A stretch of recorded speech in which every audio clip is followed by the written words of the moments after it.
दोस्तों कैसे हैं आप लोग। उम्मीद करता हूँ अच्छे होंगे और उम्मीद ये भी करता हूँ बहुत अच्छे होंगे। दोस्तों अगेन दोस्तों welcome to my YouTube channel. दोस्तों आज का वो ब्लॉग है वो बनाने का एक अलग ही रीज़न है दोस्तों, क्योंकि इस तरह का ब्लॉग आप लोगों तक पहुंचाना बहुत ही ज़रूरी था। क्योंकि जिस तरह से हम इस सिचुएशन से गुजरे हैं और ये जो सिचुएशन थी मुझे लगता है कि बहुत से लोगों के साथ होती होगी। जी हाँ दोस्तों, मैं इस समय आपको जो बताने जा रहा हूँ उस पर प्लीज़ आप ध्यान से अपने परिवार में, अपने घर परिवार में सबको ध्यान से प्लीज़ इस चीज़ का ध्यान दें। और ये कहानी शुरू होती है 2015 से 2015 से दोस्तों। तो ये जो कहानी है बेसिकली एक, हम क्या बोलेंगे कि हम बिलीव करते हैं नहीं करते हैं दोस्तों। मैं बेसिकली गांव में जो ऊपर के चक्करबाजी होते हैं ना, उन सब के ऊपर ये कहानी बेसिकली मैं बना रहा हूँ आज। और जो मेरे खुद की बीती है, इनके ऊपर जो बीती हुई है मैं वही बता रहा हूँ दोस्तों। गांव में, गांव क्या शहर में भी बहुत से लोग इस चीज़ को मानते हैं कि कहीं ना कहीं आज भी भूत रहते हैं या जो है ऊपर का कोई चक्कर रहता है हमारे ऊपर, या कोई कर देता है इस तरह से। वो फिर बाद में गांव के जो भगत लोग होते हैं वो फिर हवन कराते हैं या कुछ पूजा पाठ कराते हैं, गड़े वगैरह बांधते हैं। हाँ, गड़े बना के पैर में और जो है उसमें गले में डलवाते हैं, बांधते, ताबीज बनाते हैं इस तरह से। तो ये कहानी ना मेरे साथ हो चुकी है, मेरे इनके साथ हो चुकी है। ये वही उसी पे पूरी आधारित कहानी है।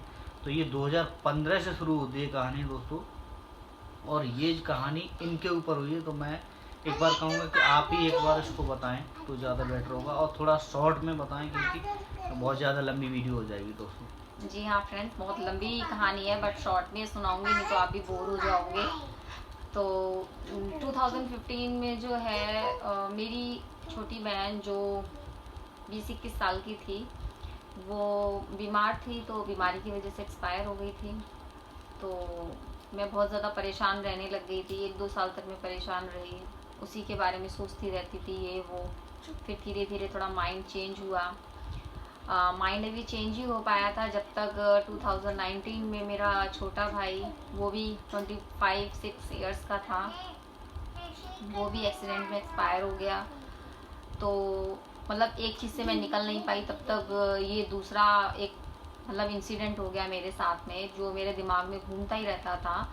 तो मैं अपने भाई बहनों को बिल्कुल भी दिमाग से निकाल ही नहीं पाई थी, हमेशा उन्हीं के बारे में सोचती रहती थी। कभी फील होता था कि हाँ वो सपनों में आ रहे हैं, कभी फील होता था कि वो यहाँ खड़ा है या यहाँ खड़ी है। मतलब ये सब चीज़ें फील करने लग गई थी बहुत ज़्यादा, क्योंकि मैं दिन रात उन्हीं के बारे में सोचती रहती थी। तो भाई के एक्सपायर हो जाने के बाद मेरे घर में मतलब इनके छोटे भाई की शादी थी। 20 दिन बाद ही शादी थी, एक्सपायर हुआ मेरा भाई उसके। तो मैंने शादी भी पूरा मतलब देखा भाला सब कुछ शादी में, मतलब जो भी काम वाम होते हैं वो सब कुछ अपना अच्छे से देखा। और जो मतलब मैं परेशान थी उसको मैं अंदर ही अंदर दबाती गई, क्योंकि शादी के माहौल में 24 घंटा रोना धोना ये सब अच्छा नहीं लगता। और मैं भूल भी जाती थी कई बार इन चीज़ों को, बट जब याद आता था तो मैं मतलब इग्नोर मार देती थी और बिजी रहने की कोशिश करती थी अपने आप को। तो दोस्तों यहाँ पे एक नई कहानी इनके साथ शुरू हो जाती है। वो थी, ये अपने अंदर सारी जो है सिचुएशन को अंदर ही अंदर पीती रही। तो जब वो कहते हैं ना कि वो घड़ा एक दिन फूटता है, तो वो क्या हुआ कि अब इनके साथ ऐसा होने लगा, जरा से ही परेशान ये होने लगी। उसके बाद जैसे ही परेशान होती थी उसके बाद सडनली ये रोना स्टार्ट कर देती थी। जी हाँ फ्रेंड्स, मतलब वो रोना भी, मैं इतना ज़्यादा रोती थी कि मुझको होश नहीं रहता था बिल्कुल भी। बहुत ज़ोर से चिल्ला चिल्ला कर रोने लग जाती थी। और जब मैं रोती थी तो आस पड़ोस के लोग, घर वाले भी कहने लग जाते थे कि हाँ इसके ऊपर कुछ ऊपर का चक्कर है, किसी ने कुछ कर दिया है।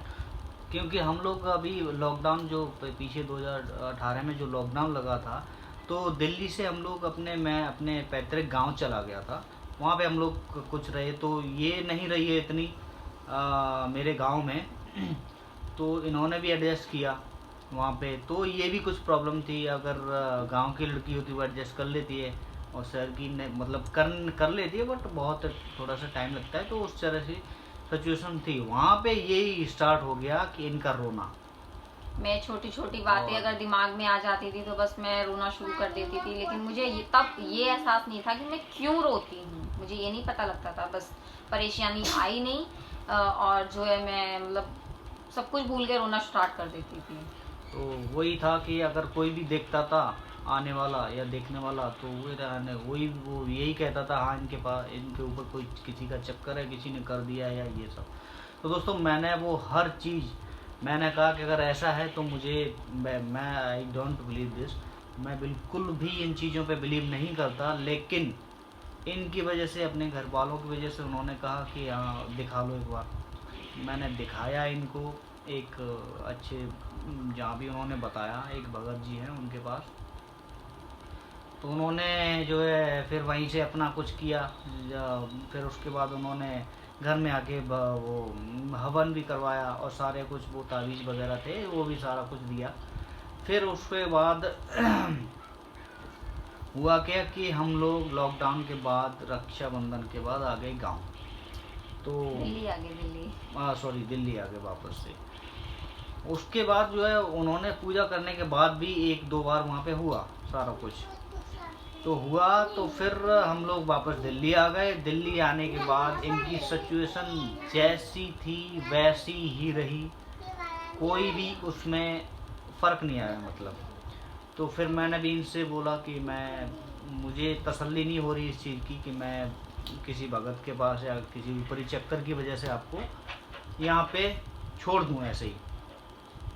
तो फाइनली मैंने डिसीजन लिया कि मैं एक न्यूरो की जो डॉक्टर होती है, तो दिल्ली द्वारका में जो बैठती हैं वो, मैंने उनको जो है फाइनली दिखाने का डिसीजन लिया।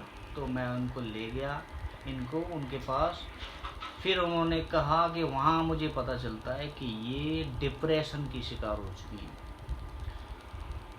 तो आगे बताओ। डिप्रेशन की शिकार हो चुकी थी। तो फ्रेंड्स मतलब अभी मैं आपको जितनी ठीक दिख रही हूँ, हंसमुख दिख रही हूँ, ये कुछ भी नहीं था। मैं एकदम काली सी, दुबली पतली सी हो गई थी। और जब हम वहाँ पहुँचे तो उन्होंने पहले तो काफ़ी सारे टेस्ट वगैरह लिखे, वो सारे टेस्ट हुए, किसी में किसी भी चीज़ की कोई कमी नहीं निकली, ना आयरन ना कैल्शियम, किसी चीज़ की कमी नहीं थी, सब कुछ ठीक था बॉडी में। बट फिर जब वो मेडिसिन चली, मुझे 1 मंथ की मेडिसिन दी उन्होंने, मैंने वो दवाइयाँ खाई। दवाइयाँ खाने के बाद मुझे लगा इतना जल्दी आराम नहीं आया, लेकिन आराम मिला। 1 मंथ में काफ़ी आराम आया मुझे। दोस्तों आपको भी पता होगा, डिप्रेशन में जाने के बाद जो है दवाइयाँ बहुत लंबी चलानी पड़ती हैं, उसके बाद जो है इसमें आराम आता है। तो उन्होंने भी, मैंने सारा कुछ हिस्ट्री अपनी बताई डॉक्टर को, तो उन्होंने भी यही कहा कि देखो ऐसा कुछ नहीं है, इनकी प्रॉपरली दवाई चलाओ, उसके बाद जो है ये 100% ठीक हो जाएगी। तो टेस्ट करा के दवाई इनकी चलाई, फिर 1 महीने बाद थोड़ा थोड़ा आराम स्टार्ट हो गया। तो मैं समझ गया कि मैं बहुत गलत जगह फंसा हुआ था पहले, और मैं पहले ही ये चीज़ करा लेता तो शायद अब तक ये ठीक हो जाती। फिर उसके बाद मैं एक आयुर्वेदिक चरक संस्थान है, चौधरी ब्रह्म प्रकाश आयुर्वेदिक चरक संस्थान, जो हमने ब्लॉग में पहले भी बताया है आपको। हाँ, मैंने एक वीडियो बनाया है इसके ऊपर। तो वहाँ पे क्या है कि वहाँ पे आयुर्वेदिक दवाई मिलती है। तो वहाँ फाइनली मैं एक बार मैं वहाँ पे गया, मैं जाता हूँ वहाँ पे कई बार, मुझे काम पड़ता है तो अपने ऑफिस के तरफ से। तो वहाँ पे मैंने फिर से वही कहानी बताई डॉक्टर को, तो उन्होंने कई सारे टिप्स इनको बताए। जी हाँ फ्रेंड्स, मतलब मैं योगा से तो वैसे भी रिलेटेड रही हूँ पहले भी, बट इस टाइम मैं सब कुछ भूल गई थी। वहाँ गई तो उन्होंने मुझे काफ़ी सारे हिंट्स दिए कि आप प्राणायाम करना शुरू कीजिए, डेली रूटीन की एक्सरसाइज कीजिए, और मतलब काफ़ी चीज़ें बताई थी जो मैंने अपनाई, और जो अपनाने के बाद आज मैं काफ़ी ठीक हूँ। काफ़ी क्या मतलब पूरी तरह से ठीक ही हूँ। तो दोस्तों वहाँ पे जब मैंने पूरी अपनी कहानी बताई तो उस डॉक्टर ने भी इनफैक्ट यही बताया कि इनको आपको बहुत पहले लाना चाहिए था, जी लेकिन अपने घर वालों की वजह से, मतलब उन्होंने भी, घर वालों ने भी अच्छा ही सोचा इस वजह से कि ये भी जल्दी ठीक हो जाए, लेकिन उससे बिल्कुल भी आराम कुछ भी नहीं मिला। तब फिर हम लोग यहाँ पे आए, तो फिर यहाँ पे हमने जब बताई कहानी तो डॉक्टर ने कहा कि कोई ऐसी वाली बात नहीं है, ये डिप्रेशन का शिकार हो चुकी हैं। वो स्टार्टिंग थी फ्रेंड्स मेरी, वैसे मैं ज़्यादा मतलब उतना ज़्यादा नहीं एकदम से उसमें जा पाई थी, अभी स्टार्टिंग थी मेरी, तो इसलिए मैं 4-5 महीने में रिकवर कर गई थी। फिर उसके बाद जहाँ से उन्होंने पूरी दवाई अच्छे से देखा, चेकअप किया और दवाई लिखी, और वो दवाई खाने के बाद दोस्तों आज मैं कह सकता हूँ कि 100 में से 100% सही है। और आप देख ही रहे होगे ब्लॉग में जो है, ब्लॉग इनके आते रहते हैं, मैं हम दोनों बनाते ही हैं। नहीं तो पहले मैं मुंह उतार के रोतड़ी सी शक्ल बना के बैठी रहती थी। और मैं जब ऑफिस जाता था मुझे यही डर लगा रहता था कि कब मतलब घर से फ़ोन आ जाए कि ये बीमार हो गई हैं। तो इस तरह से हम लोग गुजरे हैं, मतलब बहुत ही बुरी सिचुएशन से बहुत ज़्यादा गुजरे हैं इनको लेके, क्योंकि इन्होंने जहाँ भी जिसने भी बोला मैंने उसको दिखाया, और ख़ास करके वही मैंने बताया अभी चक्कर वाले में सबको दिखाया, उसमें मेरा बहुत सारा पैसा जो है ख़राब हुआ। उसके बाद जो है दोस्तों फाइनली आज ये बैठे हैं केवल दवाइयों की बदौलत, और इनकी बदौलत। देखो सबको ही अपना अपना अपनी जो भी है पार्टनर का दोस्तों ख्याल तो रखता ही है, बहुत ज़्यादा ध्यान रखते हैं ये मेरा। तो दोस्तों मैं इस दवाइयों की ही वजह से एक बात बोलूँगा कि 100% सही हुई हैं तो केवल दवाइयों की वजह से, अदरवाइज ऐसा कुछ भी नहीं था कि इनके ऊपर चक्कर था या वो है या कुछ भी है। मैं नहीं कहता कि आप लोग बिलीव करते हैं या नहीं करते, मुझे उससे मतलब कुछ भी नहीं है, लेकिन नहीं, ये हमने अपनी कहानी एक्सपीरियंस हम आपके साथ शेयर कर रहे हैं कि अगर आप परेशान हैं तो प्लीज एक बार एक बार, डॉक्टर से कंसल्ट जरूर करें। इस तरह की अगर कोई सिचुएशन हो रही है आपके साथ तो, क्योंकि वो उस तरह से अगर आप भी देख लेते थे उस टाइम पे, अगर इनको आप भी देखते जब ये बीमार थी तो आप भी कहते हाँ कि कोई ना कोई इनके ऊपर चक्कर है, इस तरह से रोना, कभी उल्टी सीधे से हरकतें करना, ये सब हो गया था। तो दोस्तों यही मेरी आपसे रिक्वेस्ट है कि अगर इस तरह का कोई भी शिकार है तो पहले आप केवल और केवल डॉक्टर को दिखाएं। सिलेक्शन सही होना चाहिए कि किस डॉक्टर को दिखाना है। तो ये दोस्तों हमारी कहानी थी। मैं किसी भी व्यक्ति को ये नहीं कहता कि आप ये मानो नहीं मानो, लेकिन जो मैं जिस सिचुएशन से गुजरा हूँ वही बताने की कोशिश की है दोस्तों।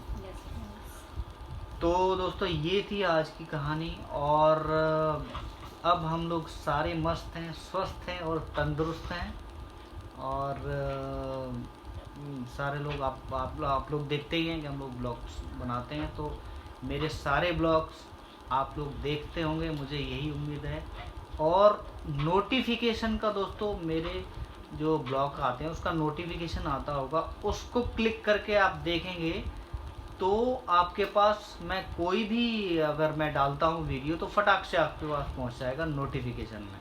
तो मेरी यही रिक्वेस्ट है कि नोटिफिकेशन की वाले जो है जो नोटिफिकेशन आता है उसी को आप क्लिक करके वो करें तो ज़्यादा ठीक है मेरे लिए।